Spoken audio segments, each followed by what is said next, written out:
Hello, everyone. My name is Becca Connors, pronouns she, her, and I am one of the co-directors of the Notebooks Collective. We are a virtual literary arts space focused on community, connection, and continued learning. Our next in conversation will be with Ohio poets Sarah Wagner and Pauletta Hansel, moderated by poet Ellen Austin Lee. The Notebooks Collective believes that Black Lives Matter and acknowledges that as a virtual organization, our offices are on the unceded lands of the Kickapoo, Massachusetts, and Pawtucket tribes. Native peoples across the world continue to preserve and celebrate their cultures, and we encourage you to support Native writers and artists. Since our events are attended by people all over the US, we encourage you to use this map, which Lisa will put in the chat, to see what Native lands you live on. And finally, we know these are some stressful times, and we are glad that you have joined us this afternoon to celebrate community and writing with us. I now welcome Lisa to introduce our speakers. Hi, everyone. I'm Lisa Allen, another co-director of the Notebooks Collective. My pronouns are she, her. I get the honor of introducing Mark and May-Lan, but first I want to say a couple of things about how this came to be. One of my favorite things in the world is when an author I respect and admire is so obviously geeked about another writer that they just can't help but tell you about them. So thanks to Mark, that's how I came to know May-Lan's name. And that's why I picked up her short story collection, Things to Make or Break. It was actually the first short story collection that I ever read, and I was amazed by her ability to tell complete, compelling stories that were compressed in a way that heightened their tension and showcased their characters. When people ask me for short story recommendations now, hers is the title I offer. Well, that's not entirely true because it was until Mark released his chapbook, Tales of the Ouroboros. Now I tell people that choosing between the two is like asking me which child I love best.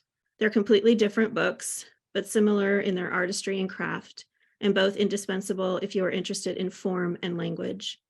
So imagine our delight when both Mark and May-Lan agreed to this In Conversation event. You see, Mark didn't just read May-Lan's book by chance. They're friends and champions of one another's work, and those always seem to be the best In Conversation events. I have zero doubts that today will be any different. And now introductions. Mark Jednaszewski studied marine engineering at Kings Point and lives in Philadelphia. His work has recently appeared in Juked and Had. He is the author of the fiction chapbook Scales of the Ouroboros, published by the Cupboard Pamphlet 2021. Find him on Twitter or Instagram at Ninjanierski, and we'll drop that in the chat. May-Lan Tan is the author of the short story collection Things to Make and Break, Scepter, Coffee House Press, Emily Books, and the chapbook Girly, Future Tense. She is a recipient of the 2021 Berlin Senate Grant for Non-German Literature. Her fiction has appeared in Zoetrope, All Story, the Atlas Review, The Reader, and Arete. And now I'm going to turn it over to Mark and May-Lan for reading and conversation. Thank you, Lisa. It's a very nice introduction. I appreciate all the words. Hi, May-Lan. Hi.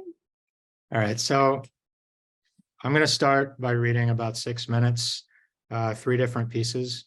And the first 2 are microfictions that are inspired by elements on the periodic table. The first one is it's not about, but inspired by Americium. It's called An Offering for the New World. The stranger appears uphill, silhouetted against the feverish smear of dawn like a sore on the horizon. The sun follows behind as he descends into the valley, where natives accept 2 bales of blankets and the skeletal mule hauling them. The natives offer tobacco and honeycomb in return, but the blankets are a gift, he insists. Despite this, he packs his pipe. Despite this, he eviscerates the honey, probing it with dusty fingertips. A piece of the stranger's face falls to the ground, but the natives do not seem to notice, or maybe they refuse to believe their eyes. The stranger points to his chest, says a word, and then he points to the ground, says the same word, as if he is synonymous with the land on which they stand. The natives do not recognize his word because they have already given their land a name, one ancient and rejected of ownership. But the stranger sucks his pipe, he sucks his fingers, he stakes his claim. At dark, the natives file into the shelter and circle the fire. When the stranger removes his hat, his left ear sags and then drops next to his boot. He blows smoke upwards and watches it swirl silently into the top of the steep shelter. The stranger smiles and stands, watching one of the natives discover a lock of his own hair tangled through his fingers. The stranger steps past him and into the night, where the galaxy burns like a rash above the western mountains. The community here already forgotten, the stranger hikes toward the ancient light and heat of those stars, and he dreams of colonizing each of them and whatever lies behind. And the next micro is called Back to the Forge. It's inspired by helium. The MRI machine stops pounding and ejects the patient from its bore. He had dozed off in its gentle magnetic embrace, as if he were asleep beneath the ocean or suspended in utero. The patient sits up, removes his earplugs, and smooths the streaks of his greasy comb-over. The technician rolls him into the hallway outside, where he waits in the wheelchair wearing his gown. He now holds a yellow ribbon attached to a mylar balloon in the shape of a star. It is a prize for being motionless inside the MRI machine. Eventually, an orderly guides the patient along the hallways, through the lobby, and into the sunshine, where a strong breeze causes him to lose his grip on the ribbon. The balloon rises and shrinks away. People do not notice the patient chasing the balloon or his gown fluttering behind because they're busy observing a solar eclipse in progress. Outside a grocery store, the patient finds a pair of coin-operated vehicles, a fire engine and a rocket ship. He drags the rocket ship into the parking lot and aims it toward the balloon, deposits a coin and squeezes inside. Liftoff is sudden and colors darken his vision, but his focus clarifies on the balloon as he exits the atmosphere. The patient dodges the moon and increases to full throttle. The sun swells as he nears, but the balloon remains out of reach until he enters the royal plasma. The patient holds his breath and dives after it with eyes wide and grimace bright. The last piece I'm going to read is actually an excerpt from a novel that I wrote over a decade ago, and May-Lan helped edit it, and we'll talk about that later. But since then, I've rewritten it, feels like hundreds of times, and I'm going to read from part of the rewritten version. And just a little background, it's about a character who finds a pocket-sized time machine that allows him to relive stretches of time as often as he wants. And he uses it to go back to when he's a child, relive his entire life. But he spends a lot of this new life reliving stretches of time over and over for the sake of perfection. And it has consequences. And this excerpt starts with a nightmare. And the novel is called Intersection. The closer I study my reflection above the sink, the deeper it falls into obscurity. But when the light stops flickering, everything snaps into focus. My face is shadowed with the stubble I hadn't had since resetting my entire life. When I lean closer, a ribbon of blood unfurls from my nostril and patters the porcelain. I wipe my nose with the back of my hand, but my reflection does not, just watches, tilts his head back so the nosebleed collects around his lips and drops from his chin. I back away, he inches closer, presses his face against the glass. I want to run for the door, but there is no door. He headbutts the mirror, punches it, headbutts again. His blood seeps through the mosaic of shards I cannot take my eyes from. He screams, but I cannot hear. Tunnel vision is my only sense. The veins in his neck, the clench of his teeth. He crashes headfirst through the mirror and falls into my space. His desperate screams are sudden and louder than the wind flowing from his side. He grips my face with his hands, and the void of his open mouth swells into the room, consuming us both. My body was all pins and needles, and I could not move until my heart calmed itself. I got off the bed and turned on the light. Cold sweat had soaked into the comforter, forming an outline of my body. The nightmare started about a year ago, and it has since become a nightly occurrence. I should have been accustomed to it by now, but it always felt new to me. After it would happen, I was able to relax, even if it was somewhat unpleasant, as if I were crawling into bed after vomiting for an hour. I wiped the sweat from my upper lip and my hand came away bloody. This was a first. The nightmare was surely a result of my compulsion with the timestamp, but knowing this did not make me want to change. Knowing this wouldn't quell my temptation to loop through the post-nightmare hours of peace, to sleep again and again in an endless cycle of waking to an alarm clock and resetting the stretch of time, an eternity of unconsciousness.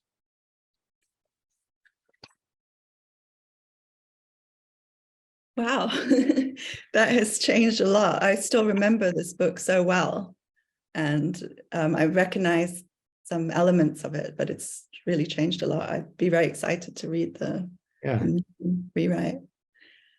So before we talk about that book and how that was important for the way that we met each other and became friends, I just wondered about how you came to that. Were you writing lots of different things, or was Intersection the first thing you'd written, or how did that all come about? Yeah, it was, you know, that whole NaNoWriMo business where you try to write 50,000 words or whatever. I'd been trying to write a novel and I didn't know how to do it. So I was looking at fiction for dummies and stuff like that. And then I just wrote this whole draft, and it started with, I just wanted the character to have a time travel element to his life. And it was supposed to be like sci-fi. I didn't really know what I was doing. But that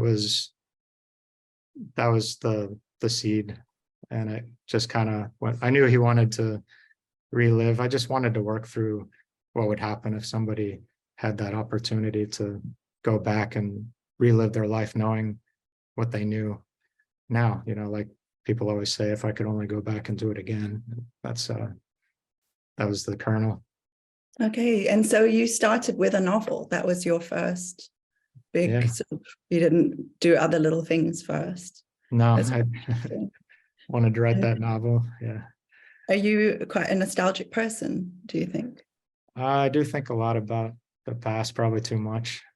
Yeah, I actually wrote that in an effort to not think too much about the past and stuff like that, but it didn't help. Maybe a little bit, but not 100%. Yeah, and how much was that character sort of based on yourself? Because I feel like most people, when, you know, I know when I wrote my first book, it was very much a thinly disguised autobiography. Yeah, it was, I would say, a very exaggerated version, like a self-deprecating, exaggerated version of myself. So I guess unrecognizable, but there are little things in there that are very true, I would say, but overall it's not at all. I tried to disguise it by changing a lot of the big, you know, the broader strokes, and it worked out. So it wasn't me, but I mean, you got to put your own blood on the page, right? So yeah, so maybe you want to talk a little bit about the next part about Intersection and how we became friends. yeah, so I got that book to what I thought was perfect. And then I found out that you could hire editors and have them fix your work or tell you what's wrong with it. So I went to elance.com, which is now upwork.com. Yeah, it was still yeah.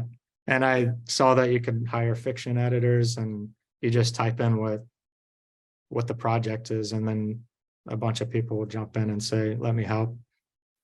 And I got, I don't know, a few dozen pitches, and a lot of them were, dear author, let me, you know, they were bad, you know, just generic junk mail responses.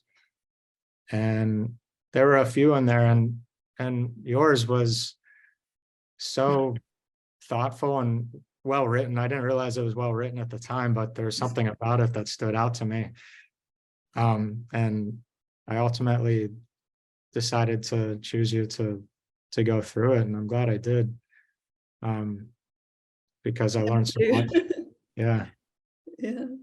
But that's how it started. And just I found out about your book during the whole process because it hadn't come out yet, but it was about to. I think, was it like in October or something? And then your book came out on Valentine's Day the next year, and I didn't know what her writing was like, but when I got the book, I'm reading it, I'm like, this is perfect. This is exactly what, and it's still to this day kind of like a gold standard for me that I can't get to, but it's like that's the perfect way to try to strive for. And I have the original. This is what it looked like back before Wow. it was reprinted. And by the way, she's the best at signing books. She draws in there and writes very nicely. When you came to me, I remember that it was, sci-fi fantasy was what you wanted to do. And at some point, it really switched to where you wanted to do very language-driven work that was sort of literary fiction. How did that change for you? Well, I remember very distinctly, it was, you were, I guess, at a crossroads, and you had to put me at one too, asking me, what do you want from this experience, from your service as an editor? Because we can go one of two ways. This can be a genre fiction or it can be literary. And I said, what's literary? And you explained it, and it was kind of like, I want to do that, but I don't know if I can do that, but let's do it that way. Let's go that direction.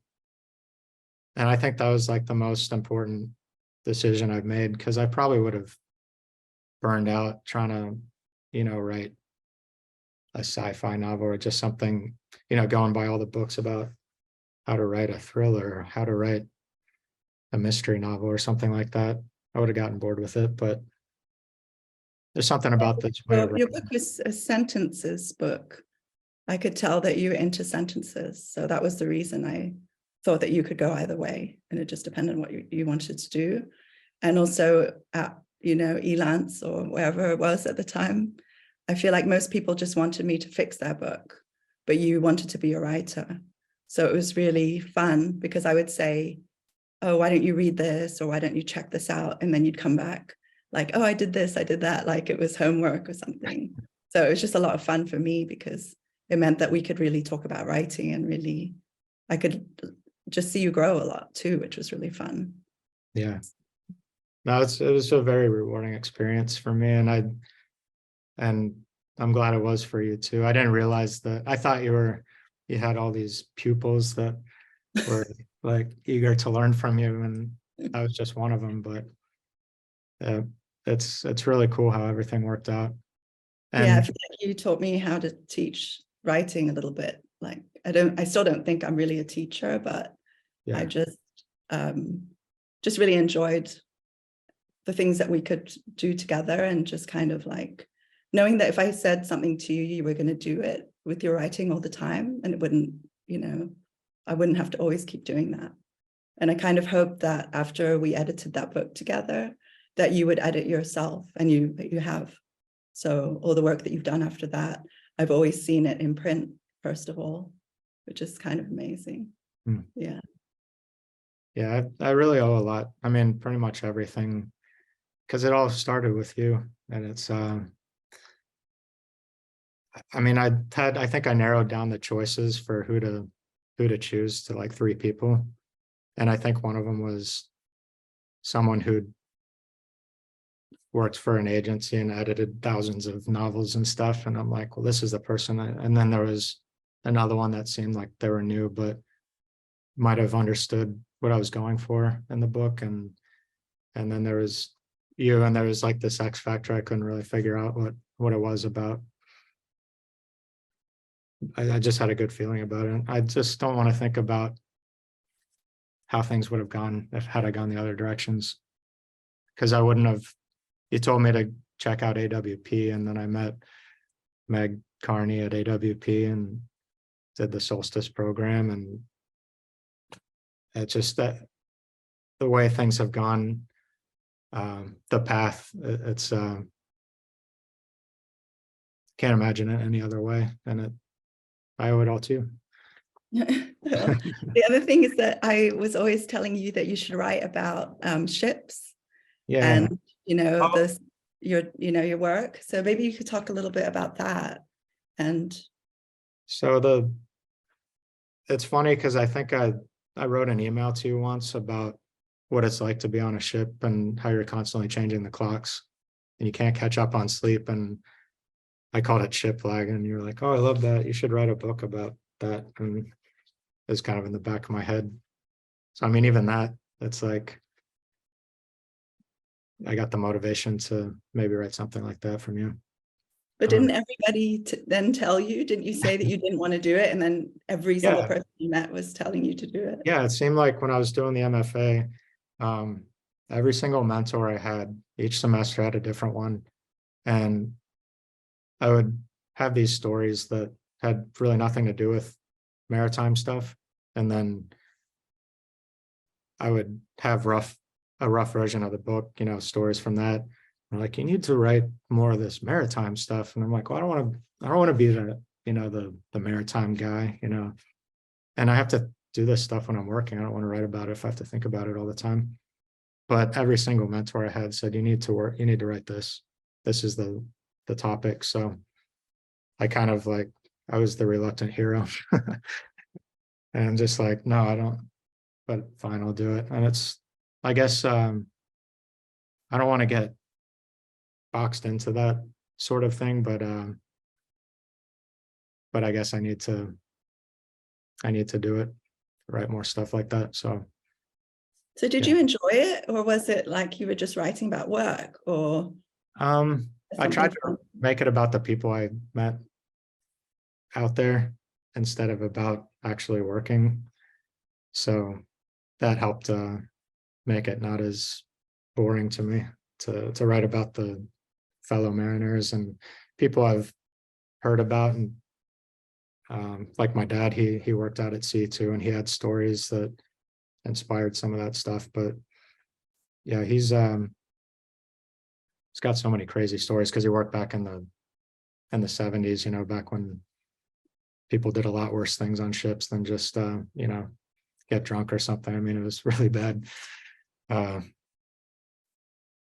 yeah, I guess I don't want to make it that the primary thing I do, but it's something I should probably spend more time writing about. Yeah, it just seems like a very characterful industry. And also the setting, you have that perfect, almost sitcom-like setting of a very enclosed, almost claustrophobic, you know, space. And then all the wildness and the danger around it. Yeah. And that the fact that it's moving and it's dynamic. Yeah, the ship, it's like you only have 20 something people on the ship, and even though you can't see for miles around you any land, it's a tiny little world, and it is claustrophobic. But yeah, it's hard to describe, but it's yeah, that claustrophobia, that's a good word for it, because you can't get away from people. It's, you don't like somebody, I mean, they're going to be there every day for the next few months, just all in your business. You might have to be in charge of them or something too, but yeah. And are you doing anything else with this setting?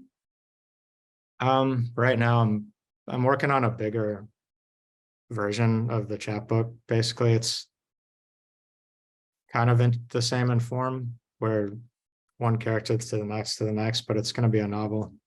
And I kind of, you know how, like, I don't even know what it's called, but in theater, when like the guy comes out, I'm thinking of like kids and theater where they're dressed up like with the beard and stuff, and they're like introducing the play that's about to happen. That's kind of how it's starting, but it's from the perspective of the ocean, talking about like, you know, I'm bored and there's all that stuff going on, but this one piqued my interest, you know. And then you just see it dips in and out of that, but maybe like 30 different characters, and it just leads up to this. It's more of a novel shape, I guess you could say. But that's what I'm working on now. That sounds really cool. Yeah, I guess I have to work on it when I'm not at sea, because even though there's a lot of inspiration out there, I don't want to write about it out there. So Did you write the chapbook at sea? I actually was on a ship going around circumnavigating, and it was the first time I'd ever done that when I was revising it for my creative thesis with Solstice. So I hadn't, when I wrote it for the first time, I'd never done that before. Yeah. I'm revising this thing and I'm living it.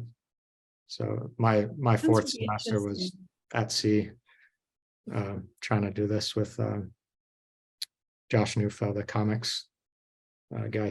He was my mentor at the time. That sounds like a really good way to work in a way, because if you need to check something, you can just go and look at it. But for someone like me, that sounds really difficult because I can only write about the place I'm not, or, you know, the thing that I've almost forgotten, or I need that distance to be able to see it.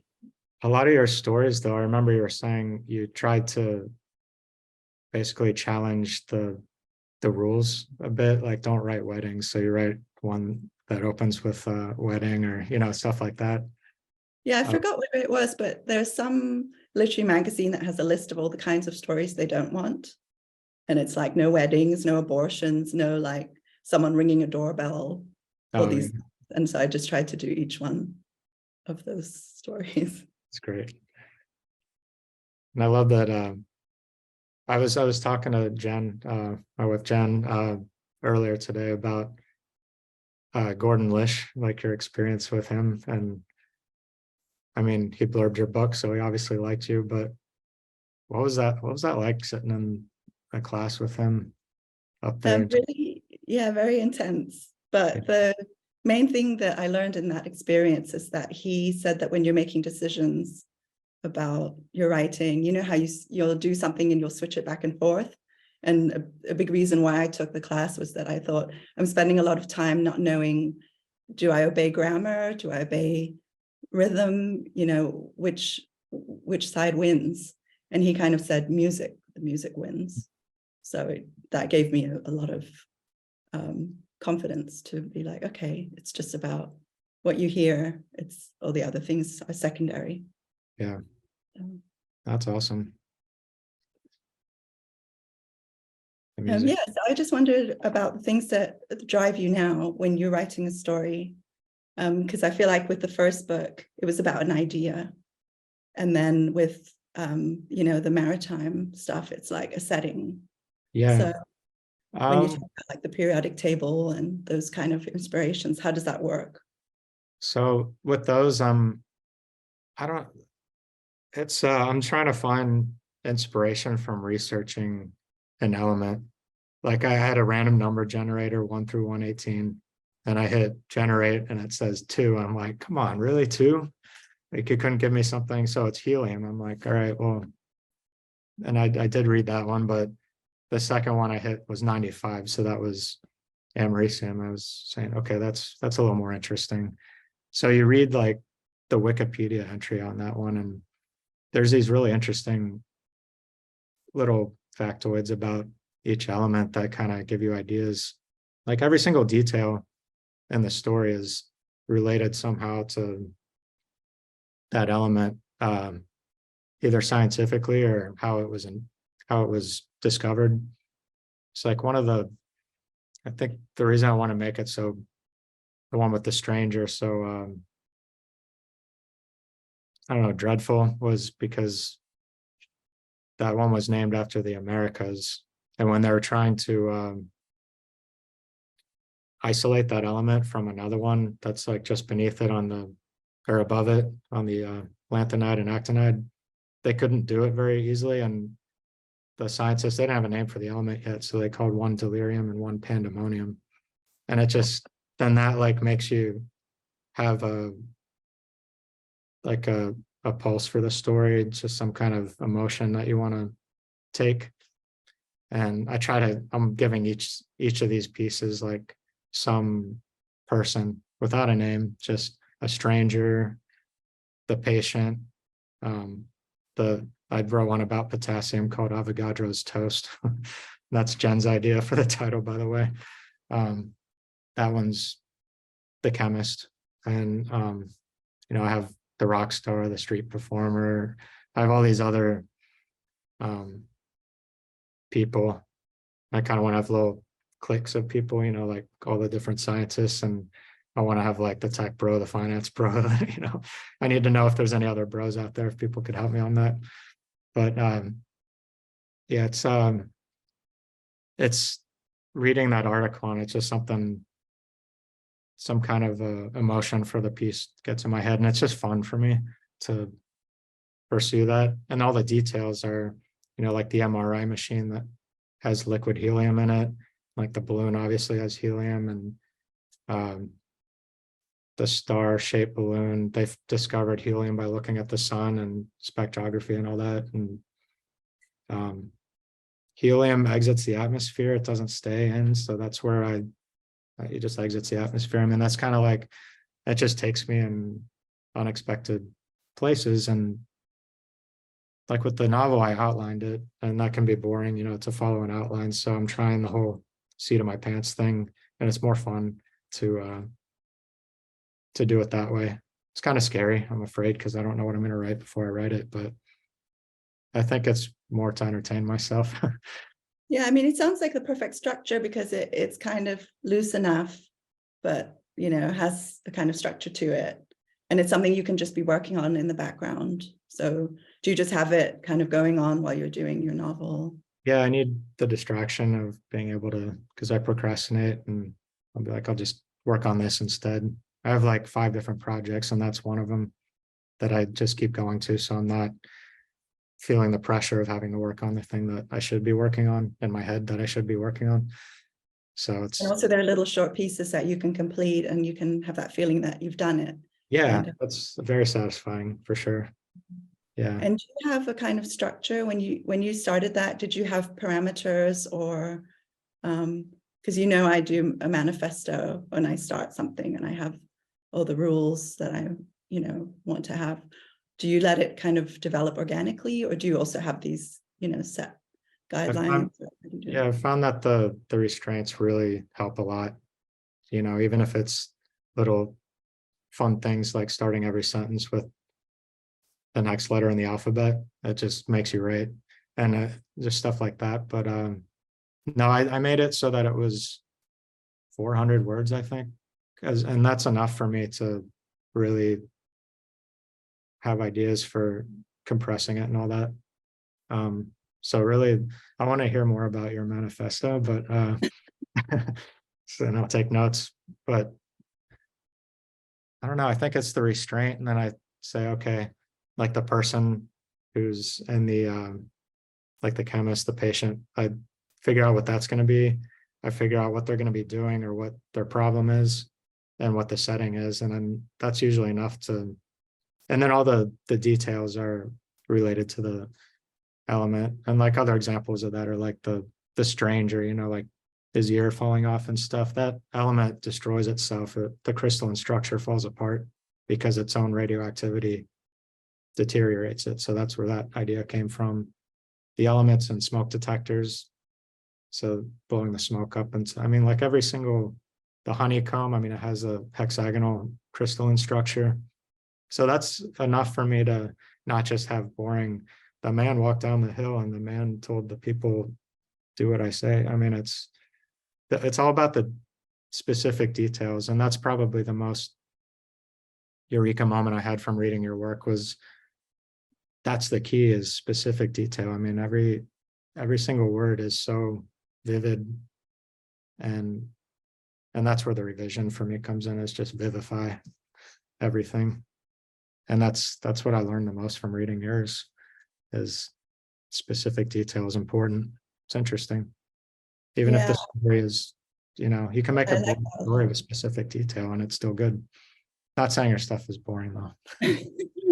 There's a lot of stuff you said that I want to pick up on, but one thing I really love is the alphabet thing that you mentioned going through.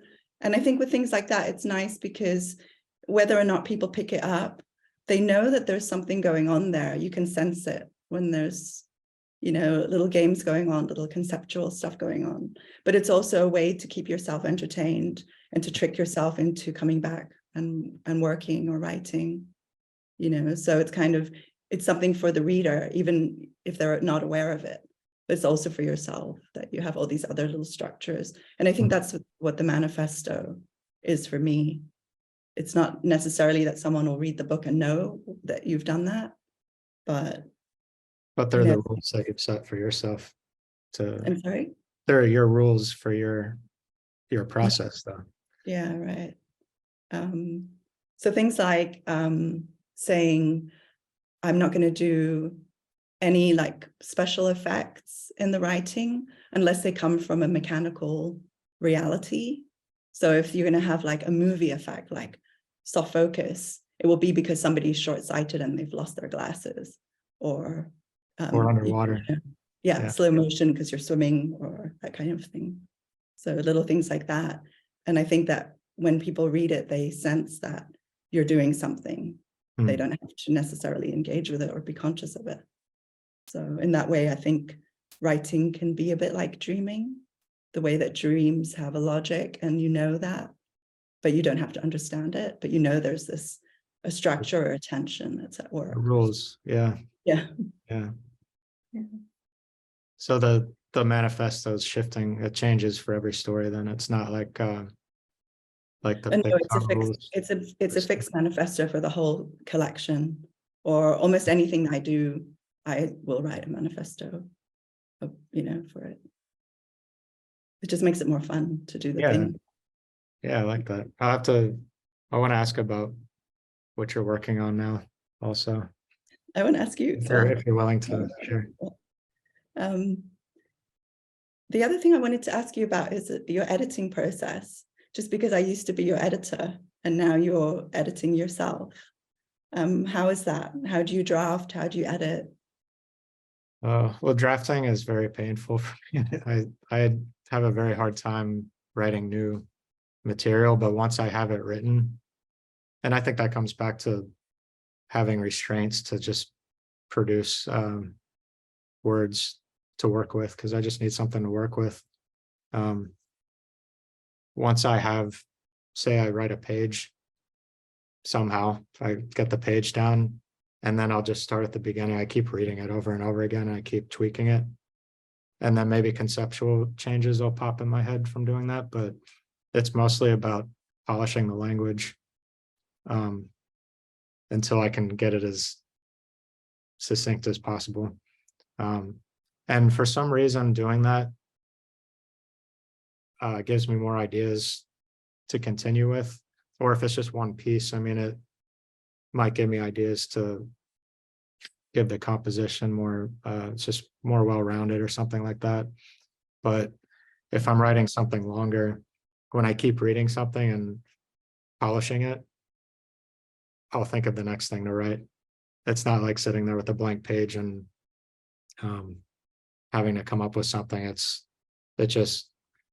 kind of like you have this momentum and it's got to crash through this wall if you read it. So just by polishing it as best I can, I just write a little bit more after that. So that's usually opening the page. If something is written, read it and just keep going with it.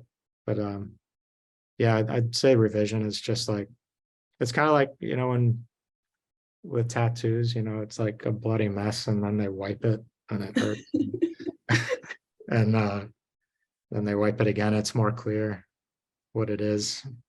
That's the best way to describe it. It's like getting clearer, but painful maybe because you're getting rid of lines that you like, but they don't fit. And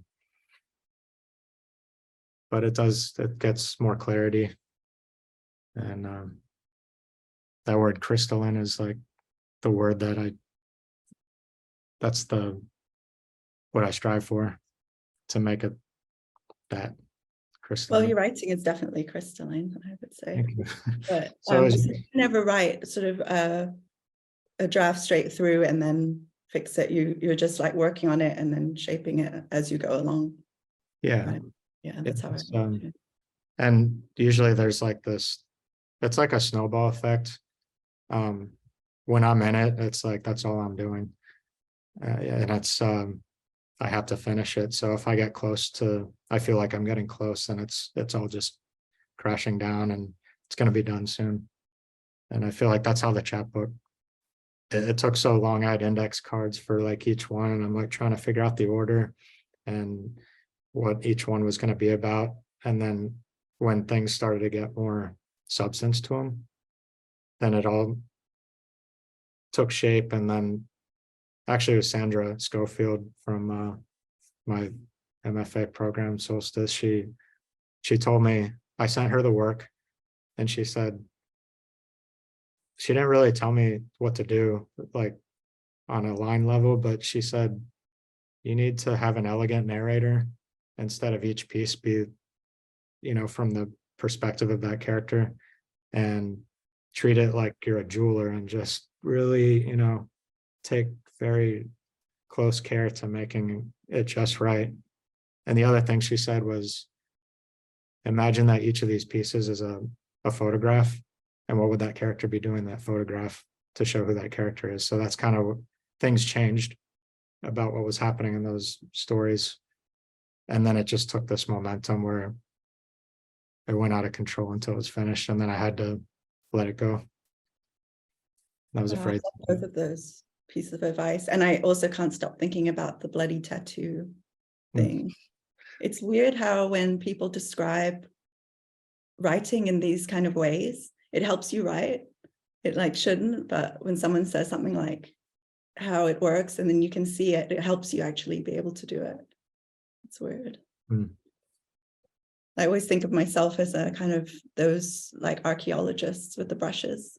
Oh yeah, I remember you used that metaphor before. Yeah, it's like it's there and it's always been there forever, and you're just dusting it, removing the dust. That kind of stuff helps a lot. That's funny you say that, because I remember you said that once before in an email or one of the editing notes that you gave, because I thought I never was able to do it. There were so many emails and back and forth with it, but I think I told you before I wanted to put together like a craft book type thing where it's the novel in revision, like how it started and how it is now, with all of your comments and the things you said and different notes you said about stuff, and call it May-Lan for the layman. I love that. But That's so good. there's so many notes to go through that it's hard to, I'd have to print them all out or something, but there's so many good little nuggets of advice.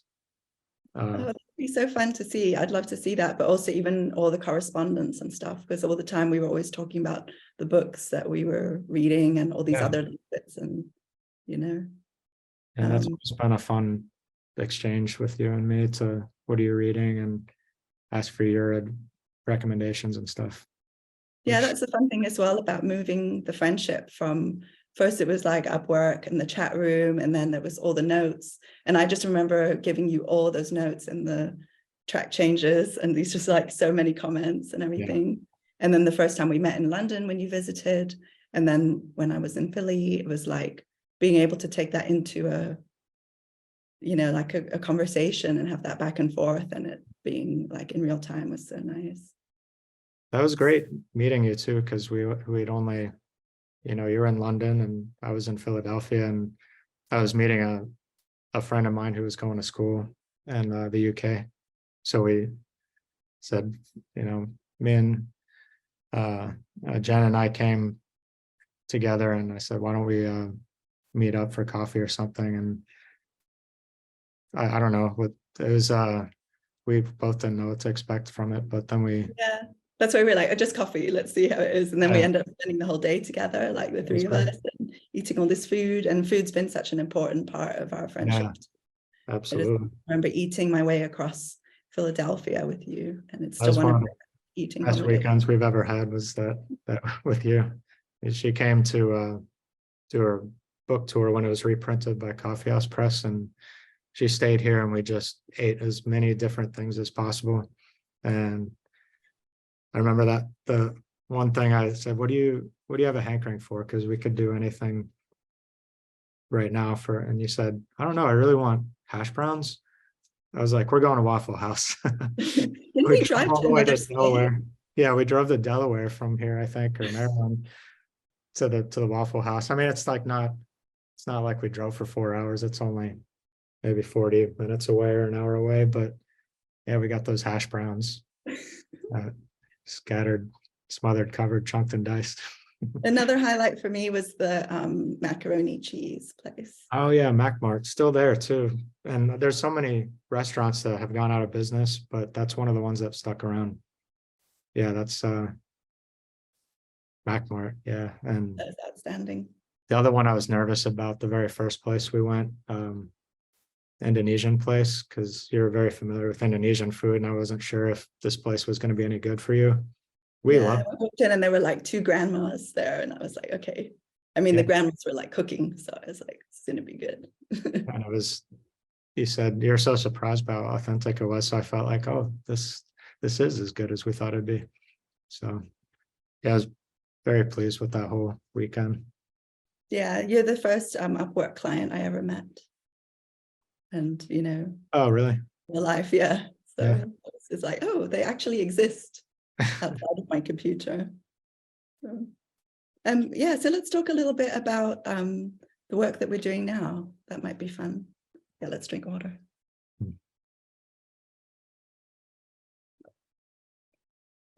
I'd like to hear about what you're working on.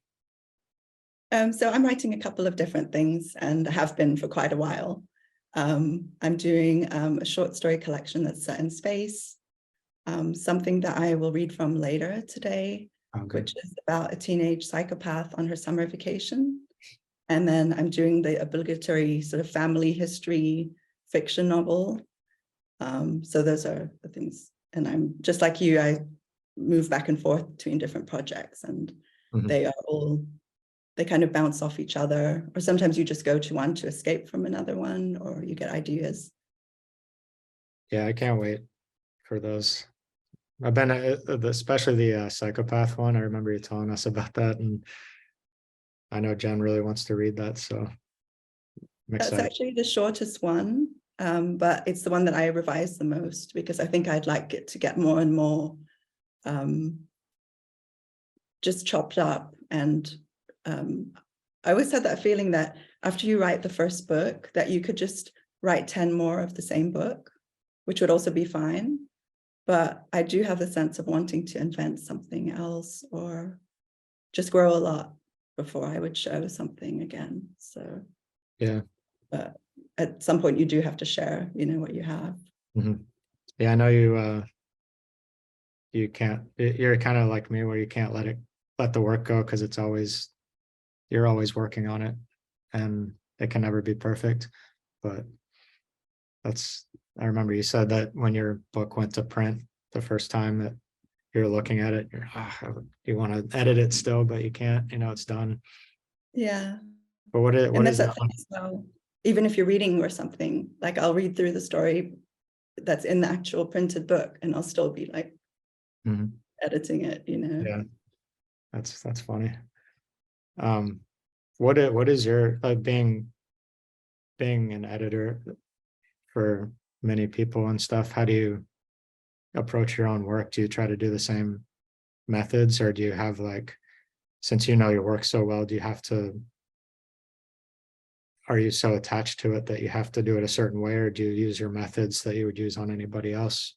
How does that I work? definitely use my methods that I would use on anyone, Really? because I think when you edit, you have to be a different person from yourself as a writer. So if I would be an editor when I was writing, I probably wouldn't be able to write. So I just try and write quite badly, and then the kind of better version of me goes and kind of fixes it.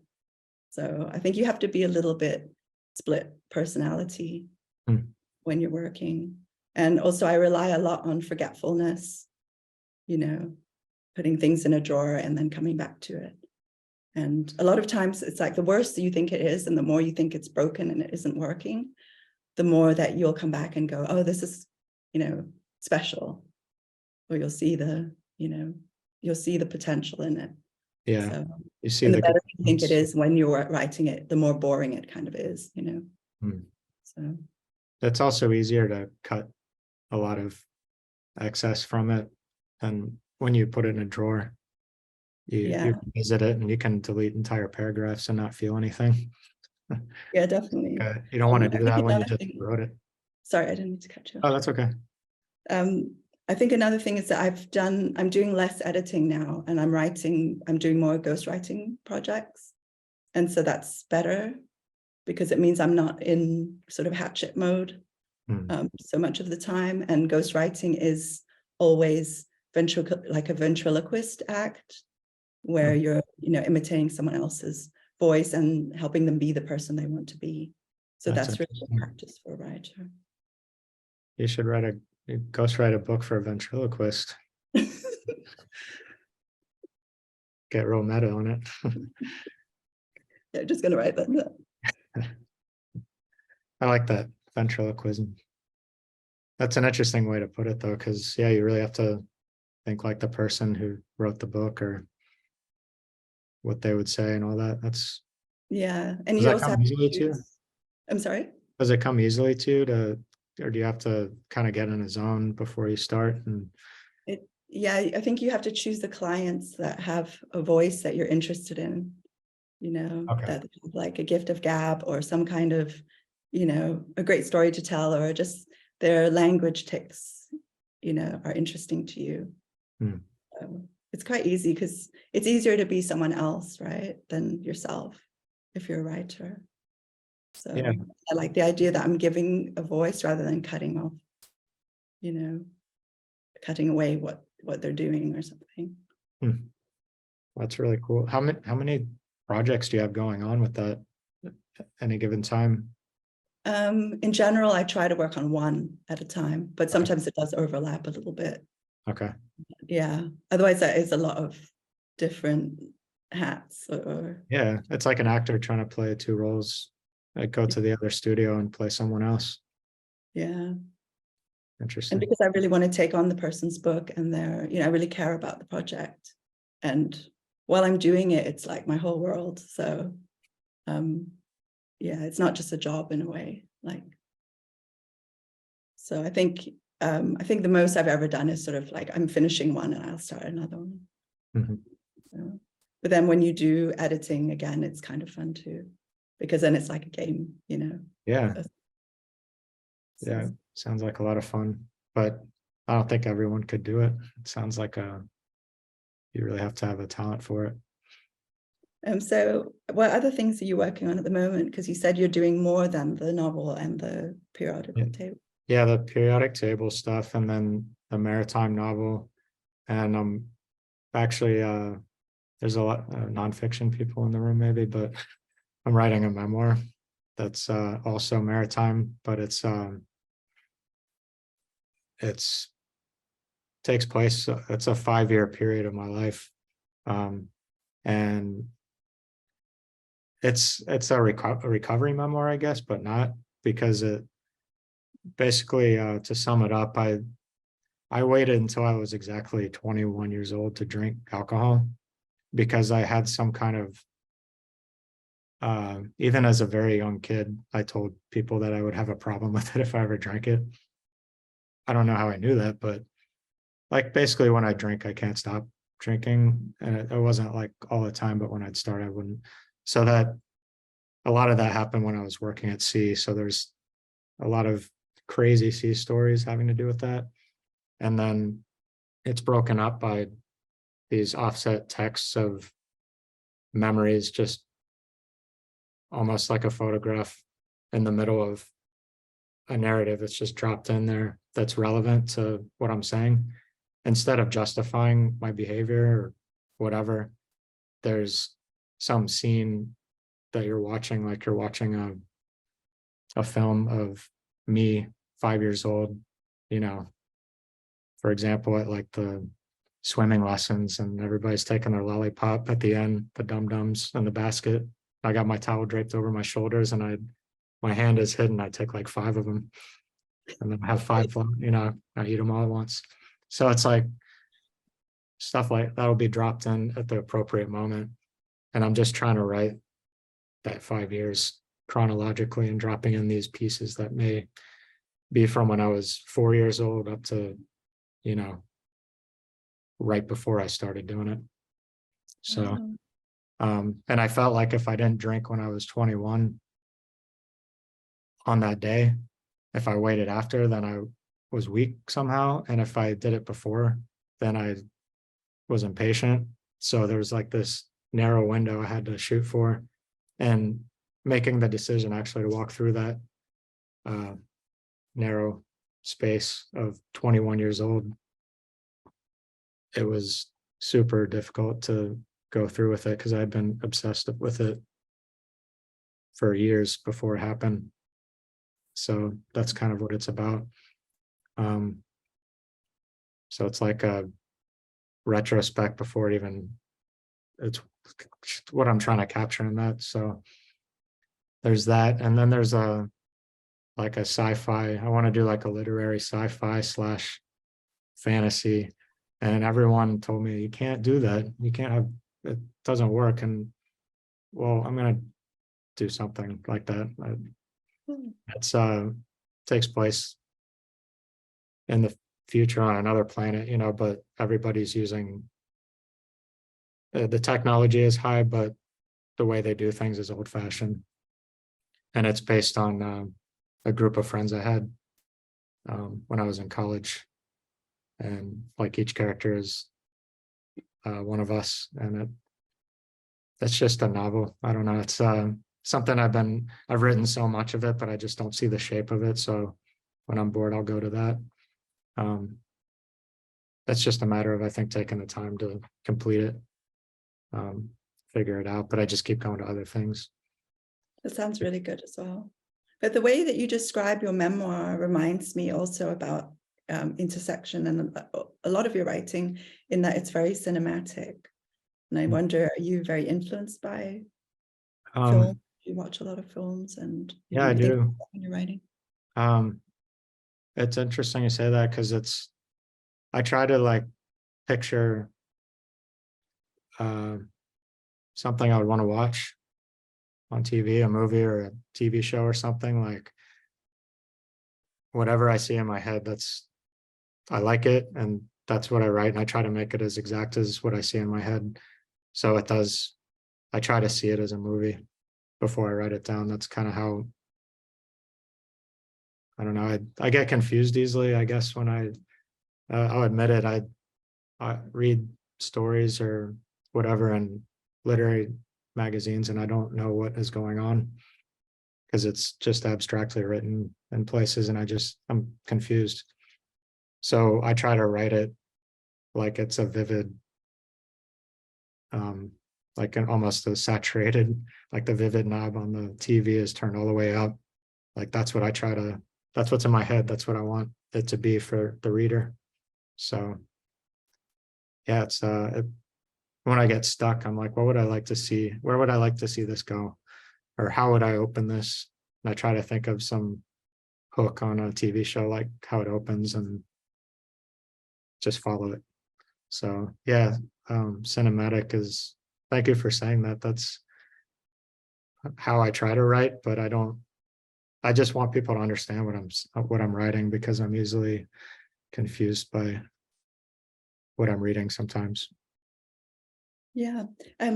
I just realized that the time is flying by, and that actually that we should read each other's stuff. It's reading. So I'm really excited about this reading, because we decided to read each other's work, and I had a lot of fun trying to decide which one. And so I'm going to read my favorite story from Scales of the Ouroboros. 8 degrees, 7 minutes, 22 seconds north, 090 degrees, 14 minutes, 48.6 seconds east. Coordinated Universal Time +6. Bay of Bengal, 526 nautical miles east of Sri Lanka. Wiper, cleans engine spaces and machinery. Clyde. The wiper shakes out a cigarette, lights it, and drags half of it down, not once taking his eyes off the gallon of bleach beneath the desk across his stateroom. In these cramped quarters, the white jug is the only object not covered with a layer of dust. If the captain were to conduct a surprise room inspection, the bleach would be invisible to him. The captain would never suspect the jug to be filled with cheap whiskey the wiper purchased at the naval base in Bahrain. He has 2 jugs, the one singing to him now, and the other in the engine room. On the tiles, beneath a pair of greasy coveralls, the wiper finds a coffee-stained paper cup. He crawls to the desk, unscrews the blue safety cap, and pours whiskey to the brim of the cup. The gentle rolling of the ship causes some to spill over, so the wiper slurps down a finger while the cup is still on the deck. He pours a second round, but 2 is his limit, not to control his intake, but so he has enough to last him to Busan. 2, not enough to satisfy, but enough to quiet his mind and still his hands. 2, the number of children he has abandoned. The wiper's ritual is a tribute to them. He stands and stumbles to the head. He trips over the threshold, his skull barely missing the toilet. The ship is rolling with increasing intensity. The wiper stands so he can hate his reflection for half a minute. His apple is on the chrome soap dish. He takes the sticky piece of fruit, checks his pocket for cigarettes, and leaves the stateroom.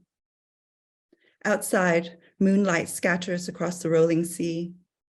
The wiper examines his apple to find his first bite, but the ship rolls hard and he drops it over the side. When he reaches for it, he tumbles over the railing. The crest of a wave meets his back. The water is warm and the trader shudders past like he's falling in slow motion. The propeller wash fizzes and he treads the microbubbles. The ship's lights converge and diminish. Waves do not break out here. No trees move in the air and whisper their interpretation of the wind. Only 2 satellites remain, the sunlit moon circling the earth and the moonlit apple circling the wiper. He closes his eyes, unable, unwilling to fathom the distance between his feet and the ocean floor. Advance clocks 1 hour. So I love that piece so much. And the writing is just so, just yummy. I just like it's just great. All the imagery and yeah. It sounds so much better when you read it though.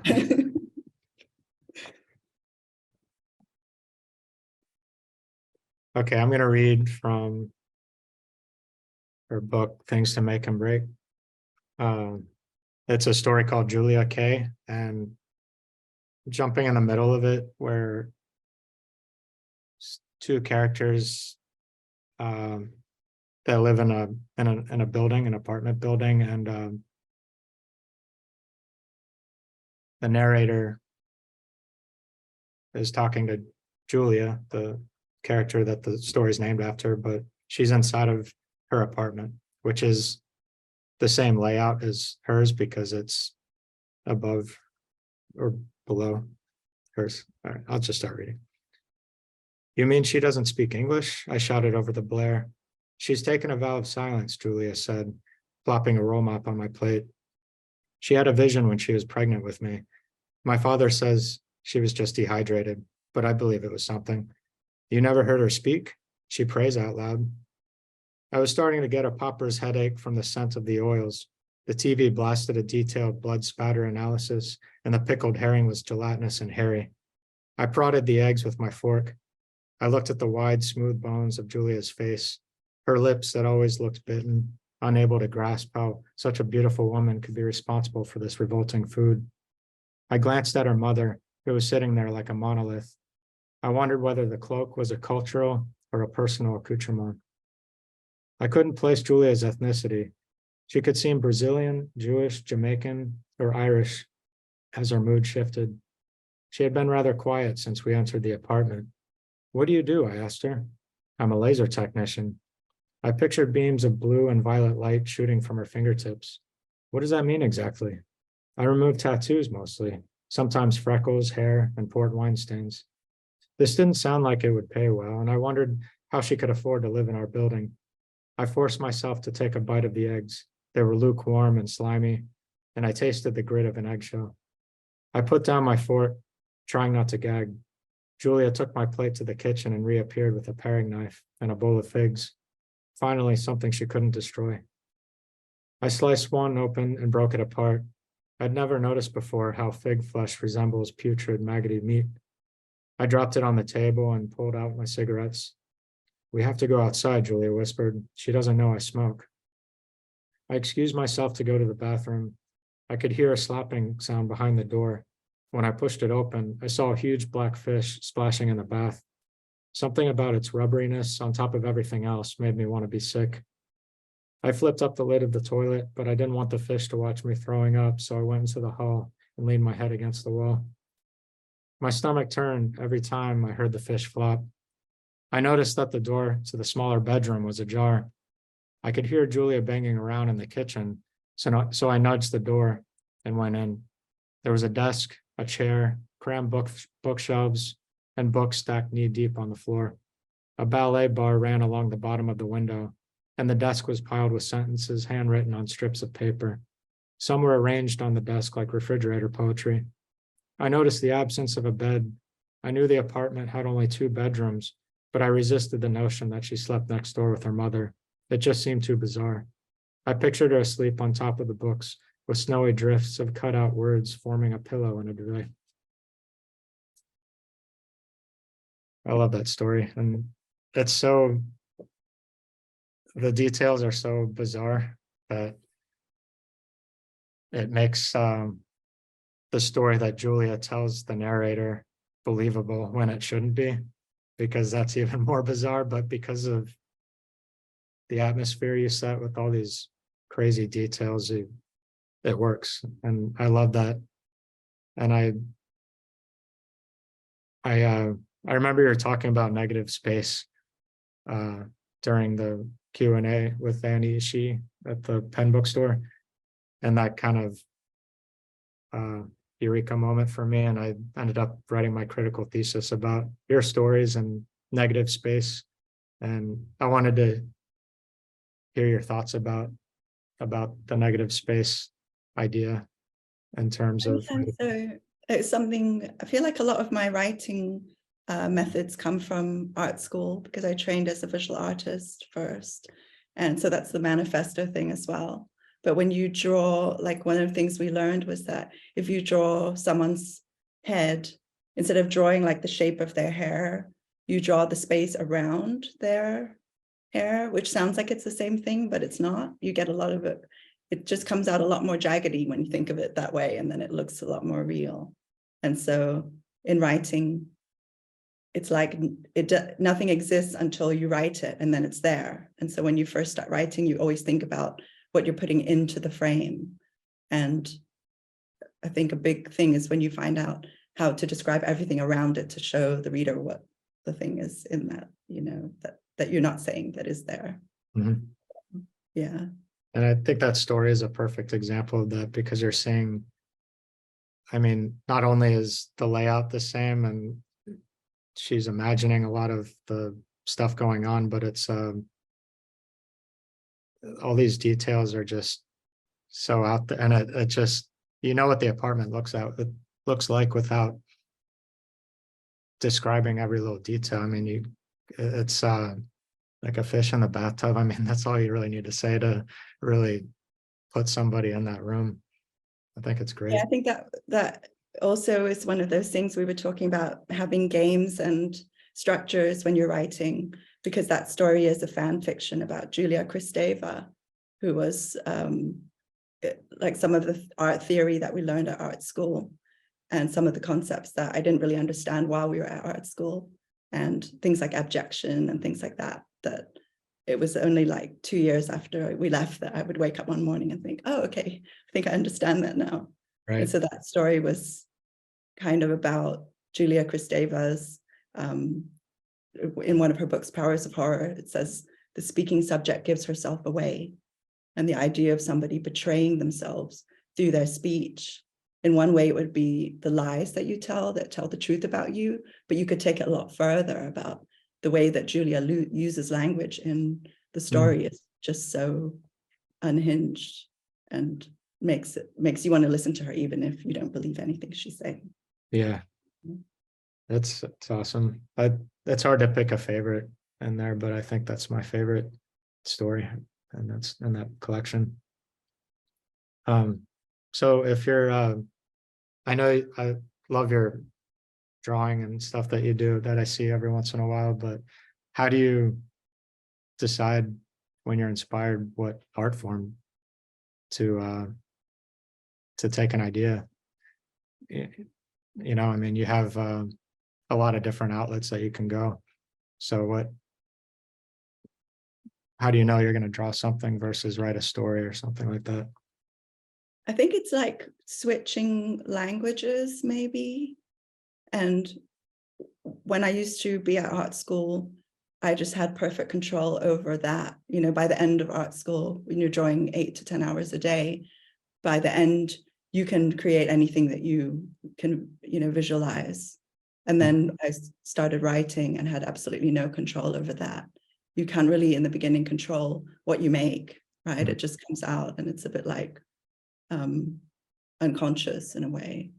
So now I would always choose to write when I have an idea, just because it's the thing that I have the most control over.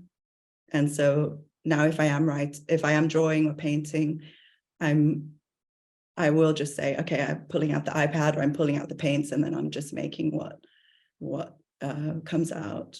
But with writing, that's more where I'm now choosing it like it's a palette or, you know, a toolbox.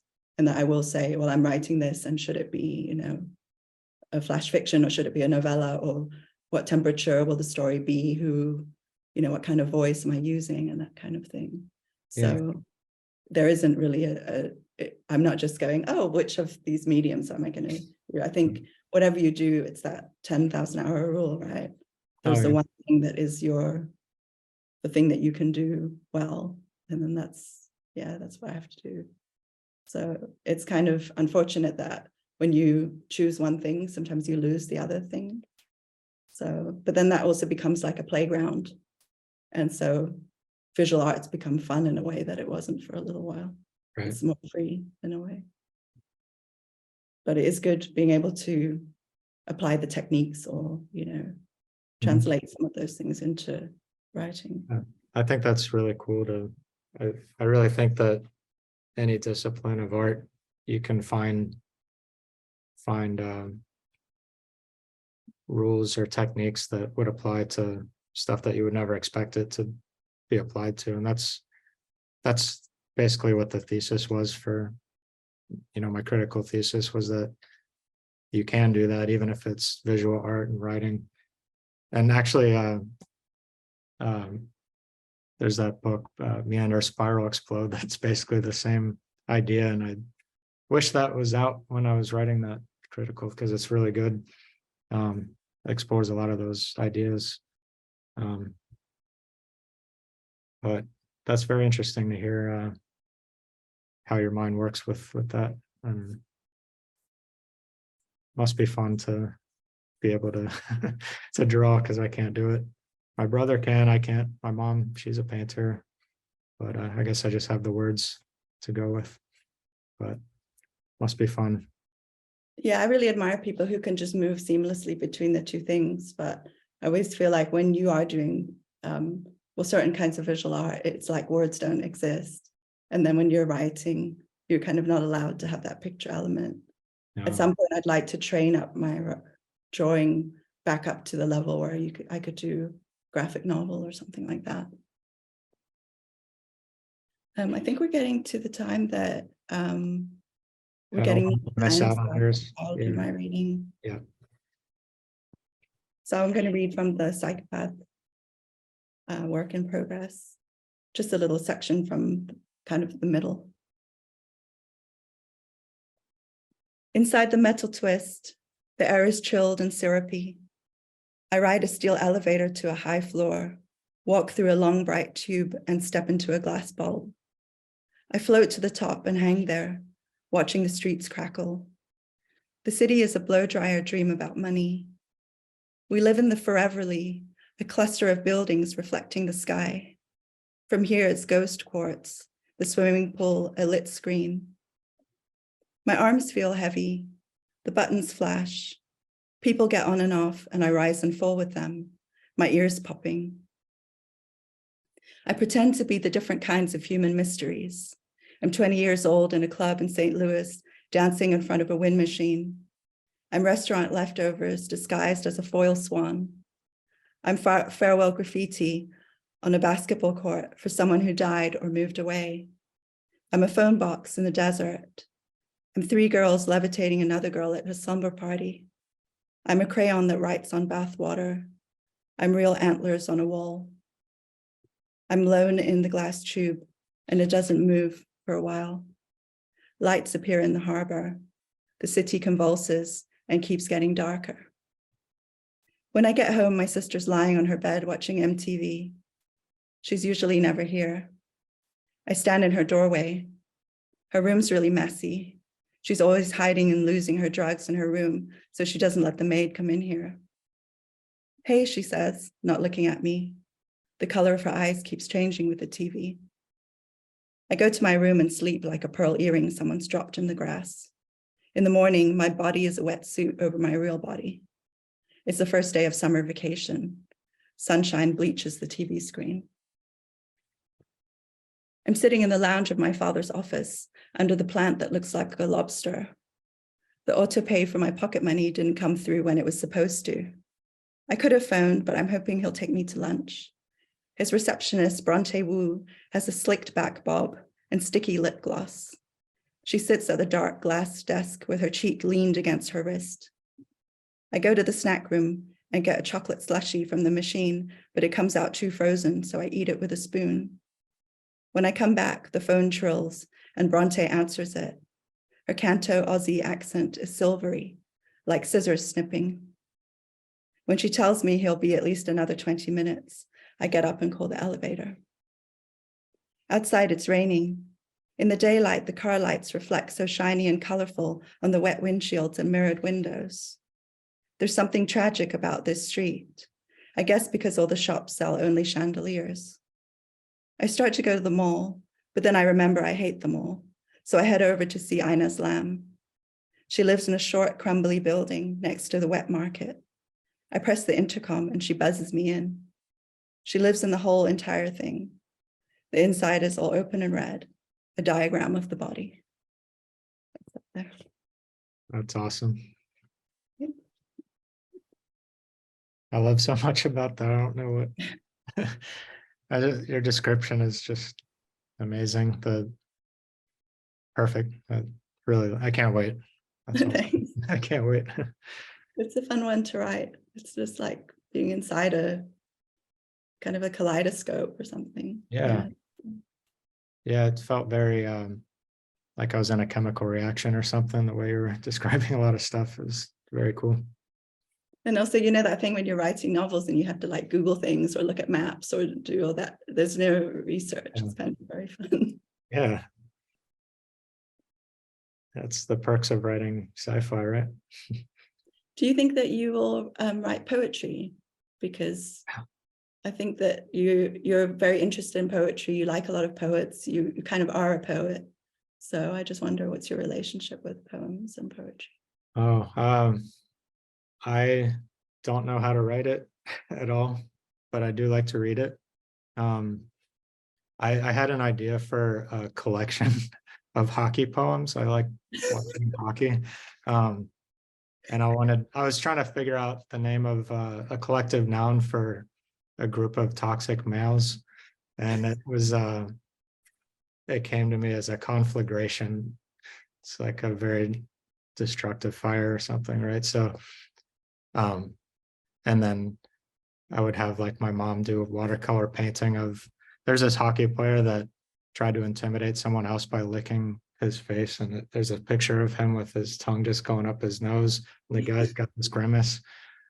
But I don't know how to write poetry, so I wrote one poem about when players target their head when they're hitting them. It's very dangerous. So I write it kind of in the way that when I listen to really good poetry and if I read it, I kind of know, like, wow, that's really good. I love that. So I try to imitate what it sounds like, and then I'll share it with a poet friend and they tell me what's good about it or what's terrible about it. That's the extent of it, but I don't know how to do it. But to write hockey poems, I thought was the easiest way to make it not precious, because it's like, and also I think someone shared with me a hockey poem collection. Is that we were talking about that? I forget where I was talking about that, but someone found a book and it was all hockey poems. No way. But I mean, that's another way to work with like a lot of negative space too. So I feel like it's something you could do well. yeah. Mark and May-Lan, I just wanted to flag that we have a question in the comments. Oh, cool. Is your work always autobiographical? Mark, your work is a lot about your time at sea, and May-Lan, you said earlier that your first book was thinly veiled autobiography. So are there times, are you usually relying on yourself, or are you going outside of that? You want to answer first? Yeah, so none of my books are autobiographical, because the one that I did do didn't get published, and then I realized that it's not a good way for me to work. So now I make everything up. Yeah, I never mind my kind of stash for the fiction.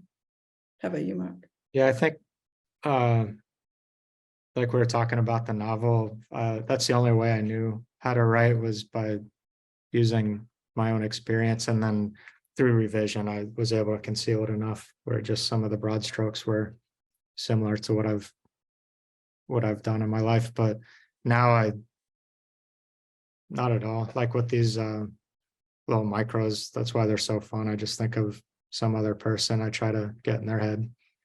So yeah, like with the fiction, and even with the thing I was talking about, the sci-fi fantasy thing, where it's actually based on a group of my friends.